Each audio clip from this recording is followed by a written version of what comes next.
Good morning class fifth.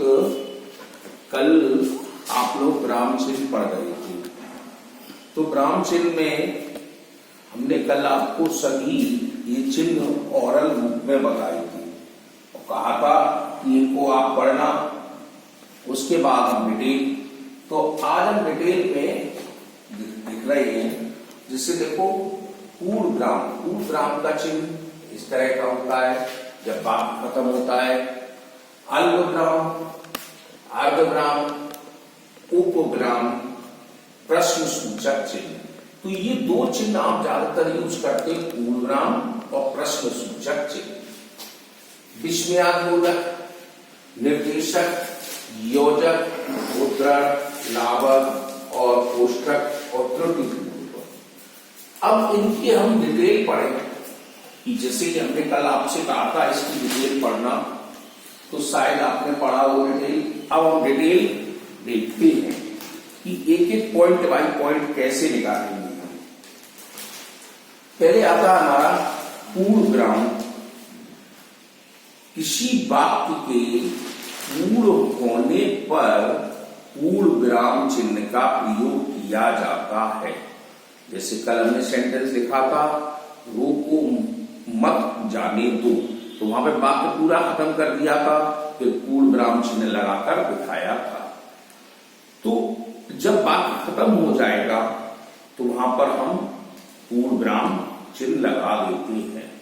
जैसे खरगोश आराम कर रहा है, कहानी का पूरा वाक्य हो गया, अब हमने पूर्णविराम चिन्ह लगा दिया। ऐसी कल अल्पविराम का भी दिखाया था हमने कि यहां पर रोको पे लगा दिया निशान, फिर हमने रोको मत पे लगा दिया। तो हमने ये दिखाया था आपको कि विराम चिन्ह से किस प्रकार वाक्य बदल जाते हैं, वाक्य का अर्थ ही बदल जाता है। अब अल्पविराम में क्या होता है, वाक्य में जहां बहुत कम समय के लिए रुकना पड़ता है, वहां अल्पविराम चिन्ह कहलाता है। अब कल मैंने ये भी बताया था कि जितने भी विराम चिन्ह होते हैं तो ये आप स्वयं नहीं लगाते हैं। आप जब बोलते हैं, जो जीभ जो है आपकी बोलते बोलते कुछ सेकंड के लिए या कुछ समय के लिए वाक्य पर रुकती है। जहां रुकना होता है वहां पर ही विराम चिन्ह का प्रयोग किया जाएगा। अब तीसरा था हमारा अर्धविराम का। अर्धविराम में देखो कैसे बिंदी लगा के कॉमा ऐसे लगा दिया जाता है। तो ये चिन्ह आप अच्छी तरह याद रख लेना। मैं इन कॉपियों पे लिख दूंगा, कॉपी पर लिख के भेज दूंगा, जिससे कि आप इसको उतार भी लेंगे। अब अर्धविराम क्या है, यहां पर वाक्य पूर्णविराम से कुछ कम या अल्प विराम के लिए कुछ देर के लिए रुकता है, वहां पर हमारा अर्धविराम हो जाता है। जैसे मनुष्य का गुण है बेईमानी, ईमानदारी, दोष, तो ये गुण है। या हम ऐसे कह सकते हैं ईमानदार मनुष्य का गुण है। अब यहां पर देखो रुका, फिर उसके बाद बेईमानी, दोष। तो हमारे ऐसे वाक्य यहां पर कुछ समय के लिए आप स्वयं रुकते हैं, वहां पर अर्धविराम का चिन्ह आ जाता है। अब इसी के साथ उपविराम। अब उपविराम कहां आता है, तो उपविराम में देखो ये दो बिंदियां लगती हैं, दो साइड इस तरह के बन जाते हैं, जो मैथ में हम लोग रेशो के कहते थे, अनुपात के निशान कहते थे। इसमें क्या है, वाक्य में जहां किसी बात को अलग करके दिखाया जाता है। अब ये वाक्य अलग करके दिखा रहा है। जैसे सुख और दुख, दुख में लिखा था दो बिंदी बीच में लगती, दा में दू लगाकर फिर वी लगा दिया, फिर खा लगा दिया। तो वहां पर ऐसे चिन्ह उपविराम कहते हैं।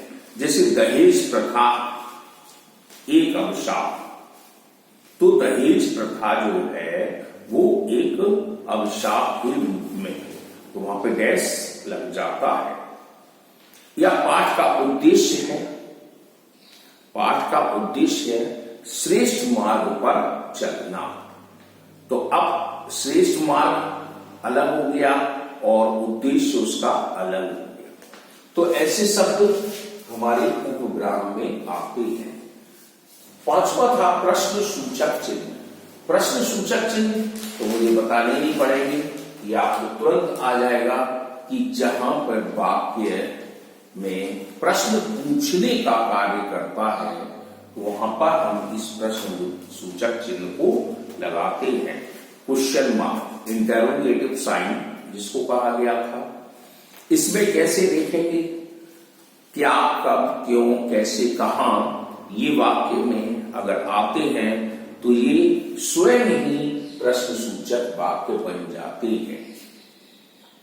अब जैसे तुम्हारा घर कहां है, तुम क्या कर रहे हो, तुम कब बाजार जाओगी, तो देखो कब, क्या, कहां, ये शब्द प्रयोग किए गए।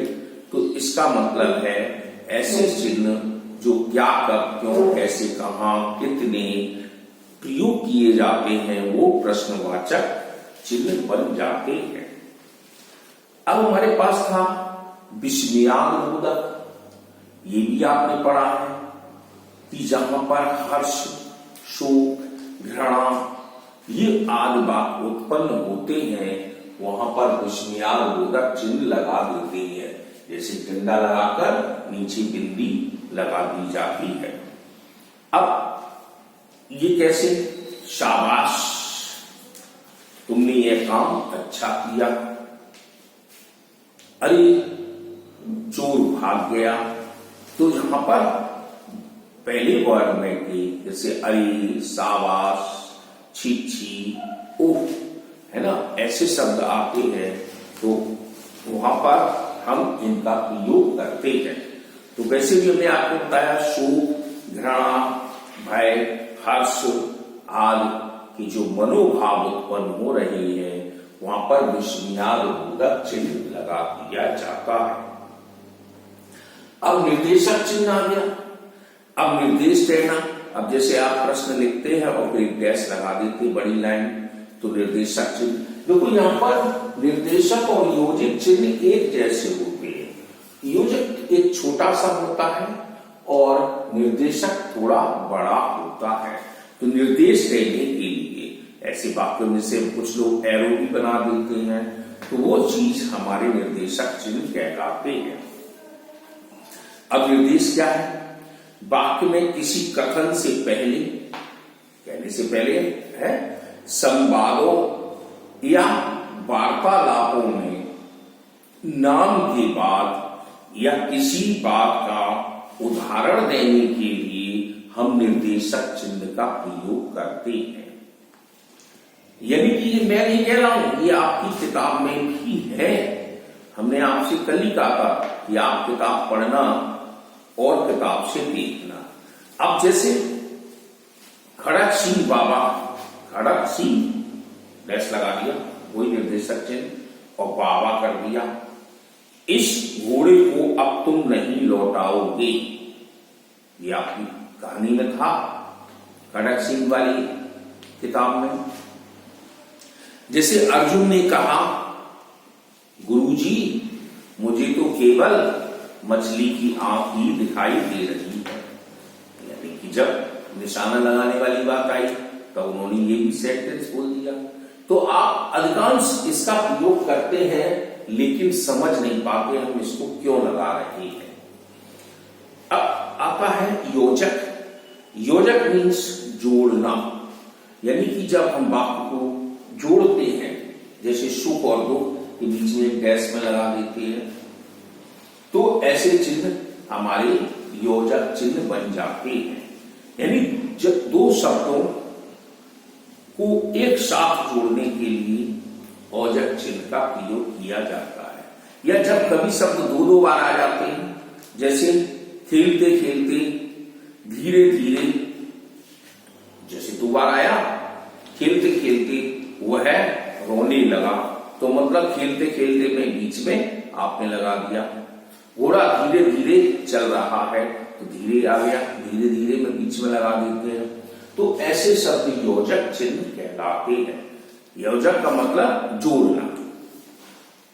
अब आते हैं हमारे पास उद्धरण चिन्ह। उद्धरण चिन्ह कॉमा, इन्वर्टेड कॉमा बोला जाता है। ये तो आप पढ़े हैं, जैसे कि राम ने कहा, राम ने कहा, कॉमा में आप बंद कर देंगे कि तुम बाजार जा रहे हो। ओके, तो ऐसे शब्द उद्धरण चिन्ह के रूप में आते हैं। यानी कि इसमें अब इकहरा भी कॉमा लगता है और दोहरा भी कॉमा लगता है। अब इकहरा कॉमा क्या है, जो भी ध्यान दें, जैसे रामचरितमानस तुलसीदास की अमर कृति है या अमर रचना है। यानी रामचरितमानस तुलसीदास ने लिखी थी और रामायण जो है वो महर्षि वाल्मीकि जी ने लिखी थी। रामायण को संस्कृत में लिखा गया था, अब रूपांतरित कर दिया गया है हिंदी में, तो वो रामचरितमानस के नाम से आने लगा। तो मतलब इकहरा शब्द हम कहां लगा रहे हैं, इकहरा कॉमा कहां लगा रहे हैं, किसी लेख, पुस्तक, शीर्षक या किसी लेखक अथवा कवि के उपनाम में हम इकहरा शब्द यूज करते हैं। अब दोहरा वाला कॉमा देखो कहां लगाते हैं, जैसे कि बोला गया है महात्मा गांधी ने कहा, महात्मा गांधी जी ने कहा कि करो या मरो, डू एंड डाई। ये तो आपका थॉट था महात्मा गांधी का। जैसे सुभाष चंद्र का था, तुम मुझे खून दो मैं तुम्हें आजादी दूंगा। तो ऐसे शब्द हमारे जो कॉमा इन्वर्टेड कॉमा में बंद किए जाते हैं, ये दोहरा चिन्ह का रूप धारण करता है। अब आ जाइए लाघव चिन्ह। अब लाघव में हम लोग 0 लगा देते हैं, तो इसका अर्थ क्या है, जैसे पंडित जवाहरलाल नेहरू लिखते तो पा बनाकर एक 0 बना देते हो, देखा है, खूब लिखते हो आप लोग। तो ये क्या है, पूर्ण करने के लिए, ये अधूरा नहीं है। तो मतलब शब्दों को संक्षिप्त रूप में लिखने के लिए लाघव चिन्ह का प्रयोग किया जाता है। अब जैसे डॉक्टर है तो डॉक्टर साहब लिखते हो तो डॉक्टर बनाकर एक लाघव चिन्ह लगा देते हो बिंदी, तो इसका अर्थ हो गया डॉक्टर, डॉक्टर साहब अभी आने वाले हैं, तो पे बिंदी लगा दी। ऐसे ही पंडित जवाहरलाल नेहरू हमारे देश के प्रथम प्रधानमंत्री थे, तो पंडित पे बिंदी लगा देते हैं। तो ये हमारी लाघव चिन्ह बोले जाते हैं जब हम किसी वाक्य को पूरा करते हैं। अब आ जाता है कोष्टक। ये मैथ में आपने खूब यूज किए, कोष्टक, ब्रैकेट, इनका नाम। कोष्टक कहां लगाते हैं, अब इसके लिए भी आप सुन लीजिए। जब 2 वाक्य होते हैं, एक जैसे लगते हैं, तो एक को बंद कर देते हैं, अर्थात के रूप में जोड़ते हैं। यानी वाक्य में प्रयुक्त कठिन शब्द के अर्थ, जो कठिन शब्द है, अब उसको हमें छोटे शब्द में जोड़ना, तो कोई ब्रैकेट में लगाकर शब्द लिख दिया जाता है। तो मीन्स वाक्य के प्रयुक्त कठिन शब्दों के अर्थ क्रम सूचक अंक तथा अक्षर प्राय कोष्टक में लिखे जाते हैं। जैसे आपकी किताब में है कुटीर, ब्रैकेट में लिख दिया उन्होंने, छोटे उद्योगों को बढ़ावा देना चाहिए। तो मीन्स कुटीर जो है, कुटीर धंधे, छोटे छोटे उद्योग धंधे। अब कुटीर शब्द तो कठिन है, इसको छोटे रूप में लिख दिया, छोटे उद्योग धंधे। अब आता है प्रतिकूल। ये जब आपका कोई वाक्य लिखते हैं और छूट जाता है, तो आप इस तरह एरो लगाकर उसके ऊपर बस सेंटेंस को लिख देते हैं। इसको हम त्रुटि पूर्वक चिन्ह कहते हैं। यानी लिखते समय वाक्य में जब कोई अंश छूट जाता है तो छूटे हुए स्थान पर इस चिन्ह को लगाकर हम उसके ऊपर वाक्य लिख देते हैं। तो ये थे हमारे सभी विराम चिन्ह के।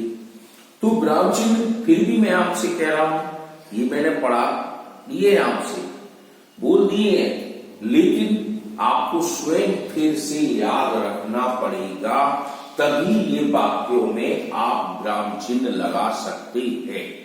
ज्यादातर हमारे, इसलिए मैंने देखो एक साइड लिखे हैं, इनका प्रयोग ज्यादातर हम करते हैं, इनका प्रयोग बहुत कम कभी कभार होता है, जिसमें पूर्ण विराम, अल्प और अर्धविराम, ये दोनों, जो पूर्ण विराम और एक प्रश्न सूचक चिन्ह, ये आप बहुत ज्यादा यूज करते हैं। तो जब वाक्य में विराम चिन्ह लगाए जाएंगे तो आपका इनका चिन्हों का यूज करना पड़ेगा। तो यही आपका ये अध्याय यानी पाठ 12वां खत्म हो रहा है, और इसको हम जब लिख के भेजेंगे तो आप अपनी कॉपी में स्वयं उतार जरूर लेना।